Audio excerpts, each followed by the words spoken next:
ચાલો આજે આપણે પ્રાચીન શ્રીમદ ભાગવતના એક ખૂબ જ રસપ્રદ અને ઊંડા સંવાદની અંદર જઈએ. આ વાર્તા છે એક સર્જકની, પણ કોઈ આમ તેમ સર્જકની નહીં, પણ આખા બ્રહ્માંડના રચયિતાની. અને એમની આ સફર શરૂ થાય છે પોતાની જ બનાવેલી દુનિયાના અર્થને શોધવાના કેટલાક ખૂબ જ ઊંડા સવાલોથી. આ પંક્તિ જુઓ, કેટલી ઊંડી વાત છે. આ એક જ વાક્ય આખી વાર્તાનો સાર કહી દે છે.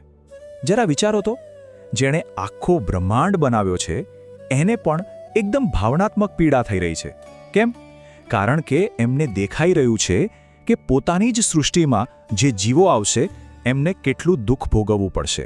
આ વિચાર માત્રથી જ એમનું હૃદય ભારે થઈ ગયું છે. તો આપણા આ કથાના નાયક છે બ્રહ્માજી, આખા બ્રહ્માંડના કહી શકાય કે ગ્રેન્ડ આર્કિટેક્ટ. પણ એમની વાર્તાની શરૂઆત જ એક બહુ મોટી મૂંઝવણથી થાય છે. એક મિનિટ માટે કલ્પના કરો, તમને કોઈ એક બહુ જ મોટું કામ સોંપે, પણ તમને કોઈ ઇન્સ્ટ્રક્શન મેન્યુઅલ જ ના આપે. બસ બ્રહ્માજીની હાલત પણ કંઈક એવી જ હતી. તો વાર્તા શરૂ ક્યાંથી થાય છે? છેક આદિકાળથી. એક એવો સમય જ્યારે કશું જ નહોતું, બસ ચારે બાજુ એક વિશાળ બ્રહ્માંડીય મહાસાગર ફેલાયેલો હતો. ના સમય ના જગ્યા, બસ એક નિરપેક્ષ શૂન્યતા. અને પછી એ અનંત જળ રાશિની બરાબર વચ્ચેથી એક દિવ્ય કમળ ખીલે છે. હવે આ કોઈ સામાન્ય ફૂલ નહોતું, આ તો જાણે ભવિષ્યમાં થનારા સર્જનનું એક બીજ હતું, આખા બ્રહ્માંડનું કેન્દ્ર. એક સંકેત કે હવે કંઈક મોટું થવાનું છે, કોઈક આવવાનું છે. અને બસ એ જ કમળ પર બ્રહ્માજી પ્રગટ થાય છે. આજુબાજુ જુએ છે તો કોઈ જ નહીં, એકદમ એકાંત.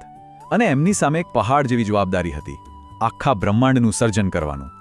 પણ સવાલ એ હતો, કેવી રીતે? અને એનાથી પણ મોટો સવાલ, શા માટે? અને આ બે સાદા લાગતા સવાલો જ બ્રહ્માજીની આખી શોધનો પાયો બને છે. હું કોણ છું? મારે કરવાનું શું છે? આ એકદમ મૂળભૂત પ્રશ્નો છે, ખરું ને? અને આ જ પ્રશ્નો એમને પોતાના અસ્તિત્વના ઊંડાણમાં જોવા માટે મજબૂર કરે છે. બસ અહીંથી જ એમની આધ્યાત્મિક યાત્રાનો પ્રારંભ થાય છે. હવે બ્રહ્માજી જે પ્રાર્થના કરે છે ને, એ ખાલી ભગવાનના વખાણ નથી. ના, એ તો એકદમ ઊંડું વિશ્લેષણ છે. એ સમજવાનો પ્રયત્ન કરી રહ્યા છે કે પોતે જે દુનિયા બનાવશે એમાં દુઃખનું મૂળ કારણ શું હશે. જાણે એક ડૉક્ટર રોગનું નિદાન કરે ને, બસ એવું જ. પણ આ છે એક કોસ્મિક ડાયગ્નોસિસ. અને પછી એમને એક વાત સમજાય છે કે જવાબો બહાર ક્યાંય નથી, એ તો પોતાની અંદર જ છે. એટલે તેઓ શું કરે છે? કઠોર તપ અને ઊંડા ધ્યાનમાં લીન થઈ જાય છે. પોતાની અંદર રહેલી એ પરમ શક્તિ સાથે જોડાવાનો પ્રયાસ કરે છે. અને ત્યારે જ એમને સત્ય દેખાય છે. તો એમને શું દેખાય છે? એમને બે રસ્તા દેખાય છે, બે અલગ અલગ પ્રકારના જીવન. એક બાજુ છે ભક્તિ વગરનું જીવન. એમાં શું છે? ડર છે, દુઃખ છે, લાલચ છે, અને પેલી આ મારું તે મારું વાળી ભાવના છે. અને બીજી બાજુ એ છે ભક્તિ સાથેનું જીવન. ત્યાં કોઈ ડર નથી, સંપૂર્ણ આઝાદી છે અને ખરી શાંતિ છે. બ્રહ્માજીને તરત જ સમજાઈ જાય છે કે દુઃખનું અસલી મૂળ તો અહીં જ છે. સારું, તો પ્રોબ્લેમ તો ખબર પડી ગઈ, પણ સોલ્યુશન શું? એનો ઈલાજ શું? મજાની વાત એ છે કે બ્રહ્માજીની પ્રાર્થનામાં જ આ દુનિયાવી ડર અને દુઃખમાંથી બહાર નીકળવાનો રસ્તો પણ બતાવેલો છે. ચાલો જોઈએ કે એ રસ્તો કયો છે. અહીં એક આખી પ્રોસેસ સમજાવી છે. જુઓ કે આધ્યાત્મિક કનેક્શન બને કેવી રીતે. સ્ટેપ 1, સાંભળવું. પવિત્ર વાતો જ્યારે કાનમાંથી થઈને હૃદય સુધી પહોંચે છે ત્યારે એક દિવ્ય અનુભવ થાય છે. પછી ધીમે ધીમે ભગવાન હૃદયમાં જ વસી જાય છે. અને સીધી વાત છે, જ્યાં ભગવાનનો વાસ હોય ત્યાં પછી ડરને માટે કોઈ જગ્યા જ ક્યાં રહેવાની. આ પંક્તિમાં એક બહુ સુંદર વચન છે કે જે લોકો ભક્તિના રસ્તે ચાલે છે એમના હૃદયમાંથી ભગવાન ક્યારેય દૂર નથી જતા.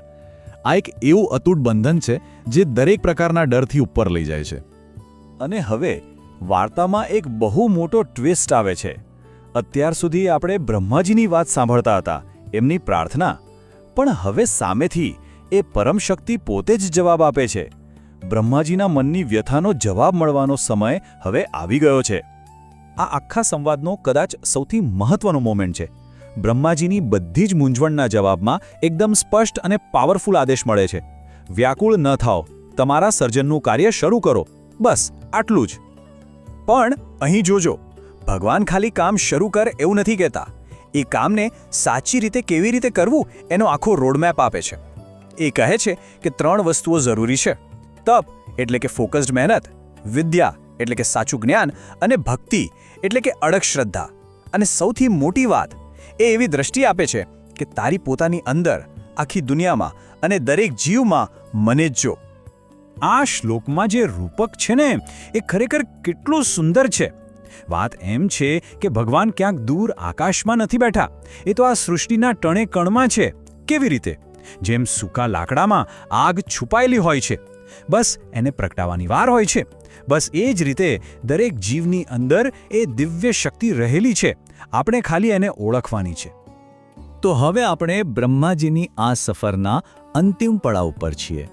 હવે એમના માટે રસ્તો એકદમ ક્લિયર છે. કામ કેવી રીતે કરવું પણ એમાં ફસાયા વગર, એના પરિણામ સાથે ચોંટ્યા વગર કેવી રીતે રહેવું એનું જ્ઞાન એમને મળી ગયું છે, જેને આપણે કર્મયોગ પણ કહીએ છીએ. અને આ છે ભગવાનનું અંતિમ અને કદાચ સૌથી મોટું વચન, કે જ્યાં સુધી તારું મન આ ઉચ્ચ હેતુ પર ટકેલું રહેશે, ત્યાં સુધી તું ગમે તેટલા કામ કરીશ, એ તને બાંધશે નહીં, તને દુઃખી નહીં કરે. એટલું જ નહીં, સૃષ્ટિની પ્રવૃત્તિઓ માટે જે રજોગુણ જવાબદાર છે એ પણ તને પોતાના બંધનમાં નહીં રાખી શકે. અને બસ આ રીતે બ્રહ્માજીની યાત્રા પૂર્ણ થાય છે. જે એક સમયે મૂંઝાયેલા હતા, એકલા હતા, એ જ સર્જક હવે જ્ઞાન અને આત્મવિશ્વાસથી ભરપૂર એક મહાન રચયિતા બની ગયા છે. હવે એ આ બ્રહ્માંડનું નિર્માણ કરવા માટે એકદમ તૈયાર છે. પણ બ્રહ્માજીની આ કથા પૂરી થતાં પહેલાં આપણી સામે એક બહુ મોટો સવાલ મૂકીને જાય છે કે આટલી જટિલ દુનિયામાં આપણે બધા પોતપોતાના કામ તો કરીએ જ છીએ, પણ એ કામના પરિણામો અને એની માયાજાળમાં ફસાયા વગર કેવી રીતે જીવી શકાય? બ્રહ્માજીની જે બ્રહ્માંડીય મૂંઝવણ હતી એ ક્યાંક ને ક્યાંક આપણા બધાના જીવનના પડકારો જેવી જ નથી લાગતી? ખરેખર વિચારવા જેવી વાત છે.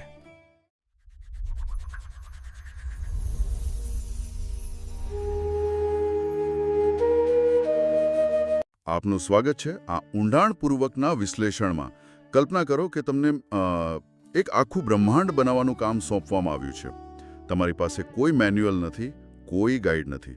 તમે બસ અનંત પાણીની વચ્ચે એક કમળ પર બેઠા છો. આ કોઈ કાલ્પનિક વાર્તા નથી, પણ શ્રીમદ ભાગવતના 3જા સ્કંદના 9મા અધ્યાયમાં વર્ણવેલી સૃષ્ટિના રચયિતા બ્રહ્માજીની સ્થિતિ છે. બરાબર. અને આ અધ્યાય એટલા માટે અદ્ભુત છે કારણ કે તે માત્ર એક પ્રાર્થના નથી, તે એક સર્જકની મૂંઝવણ છે, તેનો ડર છે, અને તેણે પરમ તત્વ પાસેથી માંગેલી માર્ગદર્શિકા છે. આપણી પાસે સ્ત્રોત એક જ છે આ અધ્યાય, પણ એમાં એમ કે સૃષ્ટિના સૌથી મોટા પ્રશ્નોને તેના જવાબો છુપાયેલા છે. તો આજનો આપણો હેતુ એ સમજવાનો છે કે જ્યારે બ્રહ્માંડનો સર્જક પોતે જ અટવાઈ જાય ત્યારે તે શું કરે છે, તેની પ્રાર્થના કેવી હોય છે, અને સામે છે તેને કેવો રસ્તો બતાવવામાં આવે છે. ચલો આ બ્રહ્માંડીય સંવાદમાં ડૂબકી મારીએ. તો શરૂઆત બ્રહ્માજીની પરિસ્થિતિથી થાય છે. લાંબા સમયની તપસ્યા પછી તેમને ભગવાન વિષ્ણુના દર્શન થાય છે, અને એમનું પહેલું જ વાક્ય ઘણું બધું કહી જાય છે. તેઓ કહે છે, હે ભગવાન, કેટલા લાંબા સમય પછી હું આપને જાણી શક્યો છું. આમાં એક પ્રકારનો હાશકારો છે, પણ સાથે જ એક ફરિયાદ પણ છે કે જીવો આપને જાણી શકતા નથી. અહીંથી જ વાત ગહન બને છે. બ્રહ્માજી તરત જ એક મોટો વિરોધાભાસ રજૂ કરે છે. તેઓ કહે છે કે આપના સિવાય બીજું કંઈ છે જ નહીં, પણ માયાના કારણે આપ જ અલગ અલગ રૂપે દેખાઓ છો. આ સમજવું થોડું અઘરું છે. જાણે કે એક જ સોનું છે, પણ તેમાંથી બનેલા ઘરેણાં અલગ અલગ દેખાય છે. હા, મૂળ તત્વ તો એક જ છે. બ્રહ્માજી કહે છે કે હું એ મૂળ તત્વને ઓળખી ગયો છું, અને તેઓ જે સ્વરૂપને જોઈ રહ્યા છે તેને તેઓ સેંકડો અવતારોનું મૂળ બીજ કહે છે. એટલે કે આ કોઈ સામાન્ય સ્વરૂપ નથી.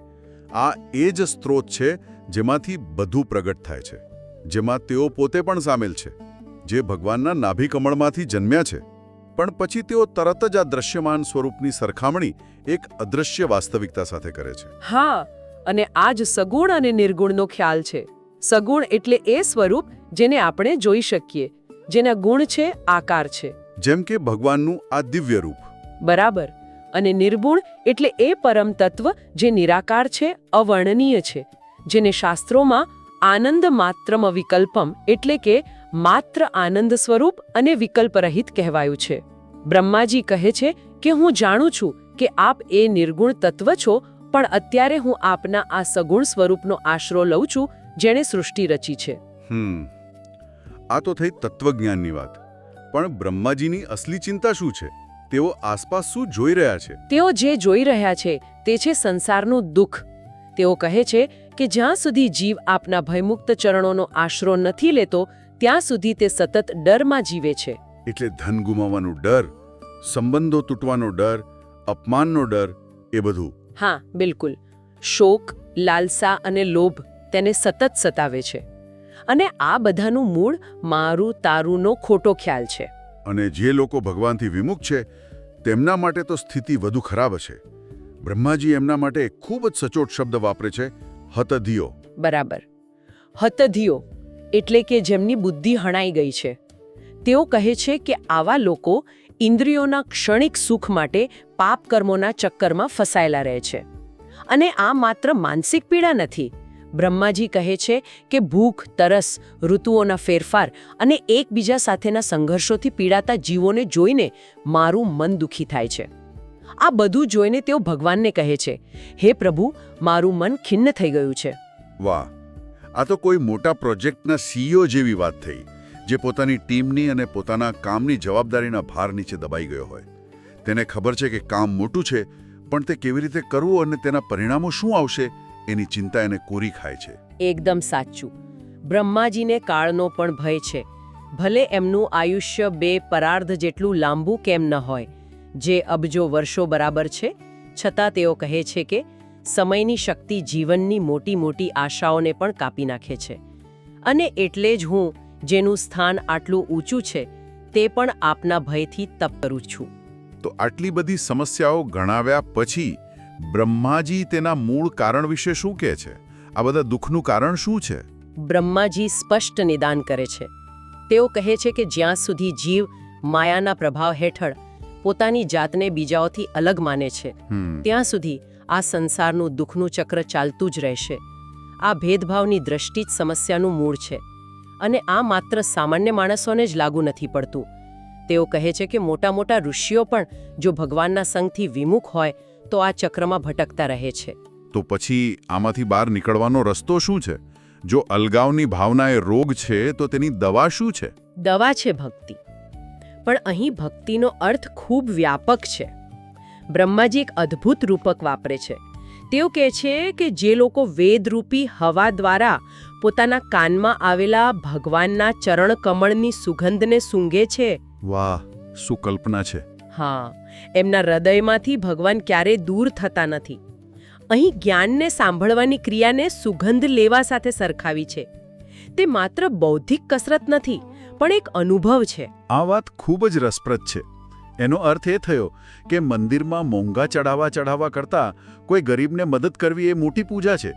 શું શાસ્ત્ર ખરેખર કર્મકાંડ કરતાં કરુણાને વધુ મહત્વ આપે છે? બરાબર, એ જ મુદ્દો છે.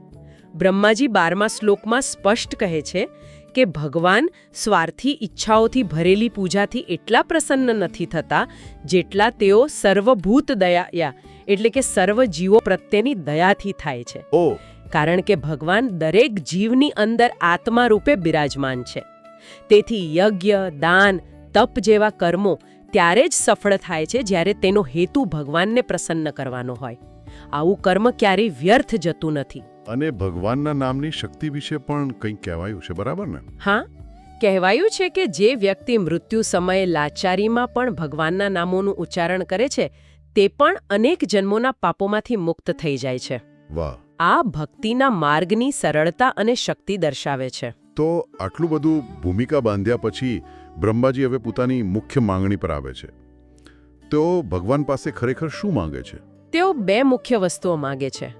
પહેલી, સ્વાભાવિક રીતે સૃષ્ટિ રચવાની શક્તિ. તેઓ કહે છે, હે જગતના મિત્ર, મારા પર એવી કૃપા દ્રષ્ટિ કરો કે હું પહેલાની જેમ આ સૃષ્ટિની રચના કરી શકું. આ તો થઈ શક્તિની માંગ. ઓકે. અને બીજી માંગણી કઈ છે? એનાથી પણ વધુ મહત્વની હશે. હા, બીજી માંગણી વધુ સૂક્ષ્મ અને વધુ મહત્વની છે.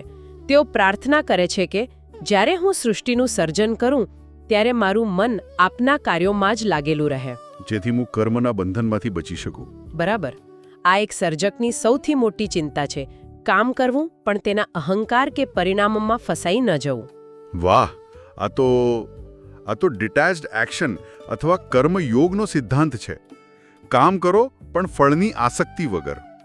અને તેઓ એમ પણ માંગે છે કે તેમની વાણી, જેના દ્વારા તેઓ વેદનું જ્ઞાન આપવાના છે, તે ક્યારે નિષ્ફળ ન જાય.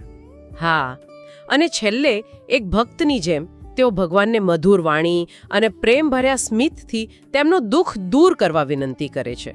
આ લાંબી, ઊંડી અને હૃદયસ્પર્શી પ્રાર્થના પછી બ્રહ્માજી થાકીને શાંત થઈ જાય છે. હા, તેમણે પોતાની બધી મૂંઝવણ, ડર અને આશાઓ ઠાલવી દીધી છે. હવે વારો ભગવાનના જવાબનો છે. તો આટલી ગહન પ્રાર્થના સાંભળીને ભગવાનનો પ્રતિભાવ કેવો હતો? શું તેમણે બધી માંગણીઓ તરત જ સ્વીકારી લીધી?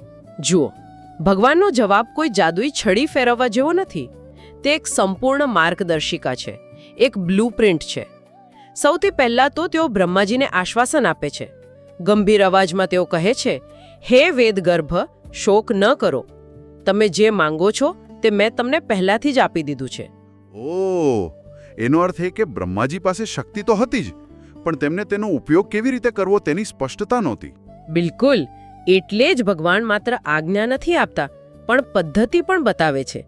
તેઓ કહે છે, ફરીથી તપ કરો અને જ્ઞાનને ધારણ કરો. આ બંને દ્વારા તમે તમારા હૃદયમાં જ સમગ્ર લોકને સ્પષ્ટપણે જોઈ શકશો. તપ એટલે એકાગ્રતા અને જ્ઞાન એટલે સાચી સમજ. સાચી વાત. અને આ સમજનું અંતિમ સ્વરૂપ શું છે? અંતે તેમને શું દેખાશે? ભગવાન કહે છે, પછી તમે મને તમારામાં અને સમગ્ર બ્રહ્માંડમાં વ્યાપેલો જોશો અને તમારી જાતને તથા બ્રહ્માંડને મારામાં જોશો. આ તો અદ્વૈત દૃષ્ટિની પરાકાષ્ઠા છે, જ્યાં હું અને તુંનો ભેદ મટી જાય છે. હા, અને તેઓ એક સુંદર ઉપમા આપે છે. જેમ લાકડામાં અગ્નિ છુપાયેલો હોય છે પણ દેખાતો નથી, તેમ હું સર્વ જીવોમાં રહેલો છું. બરાબર. જે આ જોઈ લે છે તે બધા બ્રહ્મમાંથી મુક્ત થઈ જાય છે. તો આ તો થઈ જ્ઞાનની વાત, પણ બ્રહ્માજીની જે કર્મબંધનની ચિંતા હતી તેનું શું? ભગવાન તેમને વ્યક્તિગત ખાતરી આપે છે.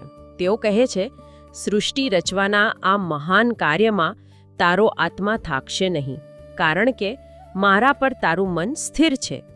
તેથી રજોગુણ જે કર્મની પ્રેરણા આપે છે તે તને બાંધી નહીં શકે. આ તો એ જ વાત છે જે બ્રહ્માજીએ માંગી હતી. કર્મ કરવું પણ તેના બંધનમાં ના આવવું. એકદમ. અને ભગવાને બ્રહ્માજીની સ્તુતિ વિશે પણ કંઈક કહ્યું ખરું ને? હા, આ ખૂબ જ રસપ્રદ છે. ભગવાન કહે છે, તમે જે મારી સ્તુતિ કરી અને તપમાં જે નિષ્ઠા બતાવી એ જ મારી કૃપા છે. તેઓ બ્રહ્માજીના પ્રયત્નોને માન્યતા આપે છે અને પછી તેઓ બધા માટે એક વરદાન આપે છે. શું વરદાન? તેઓ જાહેર કરે છે કે જે કોઈ પણ આ સ્તોત્ર દ્વારા મારી નિયમિત પૂજા કરશે, હું તેના પર ઝડપથી પ્રસન્ન થઈશ. એનો અર્થ એ કે આ પ્રાર્થના માત્ર બ્રહ્માજી માટે નહોતી, પણ આવનારી પેઢીઓ માટે પણ એક માર્ગદર્શક બની ગઈ. ચોક્કસ. અને અંતે ભગવાન બધા કર્મોનો સારાંશ આપે છે. તેઓ કહે છે કે યજ્ઞ, દાન, યોગ, તપ આ બધી ક્રિયાઓનો અંતિમ લક્ષ્ય મને પ્રસન્ન કરવાનું જ છે. કેમ કે હું જ સર્વ આત્માઓનો આત્મા છું, સૌથી પ્રિય તત્વ છું, અને એટલે જ મારામાં પ્રેમ કરવો જોઈએ. અને આ બધું સમજાવ્યા પછી અંતિમ આદેશ શું હતો? અંતિમ આદેશ હતો, હવે તારા વેદમય સ્વરૂપથી પહેલાની જેમ જ પ્રજાઓનું સર્જન કર. બધી સ્પષ્ટતા અને આશ્વાસન આપ્યા પછી ભગવાન બ્રહ્માજીને તેમના કર્તવ્ય પર પાછા મોકલે છે, અને આમ કહીને ભગવાન અદૃશ્ય થઈ જાય છે. તો આ આખા સંવાદમાંથી આપણે શું શીખી શકીએ? આપણે બ્રહ્માંડના સર્જકને એક મોટી જવાબદારીના ભાર નીચે, મૂંઝવણમાં અને ડરમાં જોયા, અને તેમની પ્રાર્થના દ્વારા આપણે મૂંઝવણથી સ્પષ્ટતા સુધીની એક આખી યાત્રા જોઈ. તેમણે પહેલા સમસ્યાને ઓળખી, માયાને કારણે પેદા થતો અલગાવનો ભાવ, અને પછી તેનો ઉકેલ પણ બતાવ્યો. કરુણા અને સમર્પણથી ભરેલી ભક્તિ. હા, અને ભગવાનનો જવાબ કોઈ જાદુઈ ઉકેલ નહોતો, તે એક માર્ગદર્શિકા હતી. તમારું કામ કરો, પણ તેને એકાગ્રતા, જ્ઞાન અને પરમાત્મામાં મન સ્થિર રાખીને કરો. આ જ પદ્ધતિ છે જે કર્મને શુદ્ધ કરે છે અને તેને બંધન બનતા અટકાવે છે.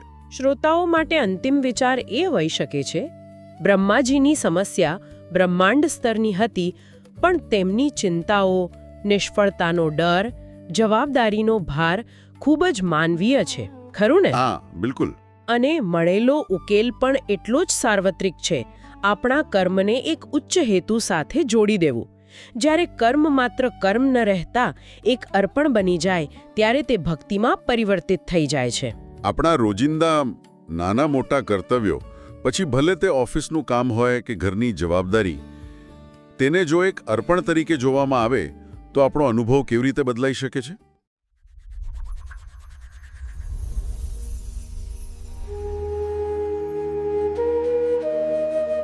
આ એક પ્રાચીન કથા છે, મૂંઝવણ, માર્ગદર્શન અને બ્રહ્માંડમાં પોતાનું સ્થાન શોધવા વિશે. આ ગહન ગ્રંથની શરૂઆત જ એક સર્જનહારથી થાય છે, જે એક ઊંડા અસ્તિત્વના રહસ્યનો સામનો કરી રહ્યા છે. તો ચાલો આ બ્રહ્માંડીય સંકટ અને એના જવાબ શોધવાની આખી વાતને સમજીએ. વાર્તા શરૂ થાય છે બ્રહ્માથી, બ્રહ્માંડના રચયિતા જે એકલા અને ગૂંચવણમાં જાગે છે.